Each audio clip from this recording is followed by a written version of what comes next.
नमस्कार दोस्तों, truck life Mukesh में आपका स्वागत है। ये वीडियो पहले 2.5 मिनट का था, लेकिन आपकी सुविधा के लिए इसे 2 मिनट में एडिट किया गया है ताकि आपको डायरेक्ट और रियल कंटेंट देखने को मिले। इसे आगे आपको रोड का एक्शन और रियल मोमेंट्स देखने मिलेंगे जो हमें ये समझाते हैं कि ड्राइविंग के समय एक छोटी सी लापरवाही कितनी बड़ी परेशानी बन सकती है।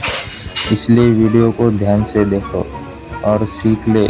और हाँ दोस्तों, आप आराम से ये वीडियो एंजॉय कीजिए, लेकिन एक बात हमेशा याद रखिए, स्पीड कंट्रोल में रखें, सेफ डिस्टेंस बनाए रखें और टेक सोच समझ कर करें और खुद भी सुरक्षित रहिए, दूसरों को भी सुरक्षित रखें। वीडियो अच्छा लगे तो लाइक करें, शेयर करें और ऐसे ही रील ट्रक लाइफ ब्लॉग के लिए ट्रक लाइफ मुकेश चैनल को सब्सक्राइब जरूर करें।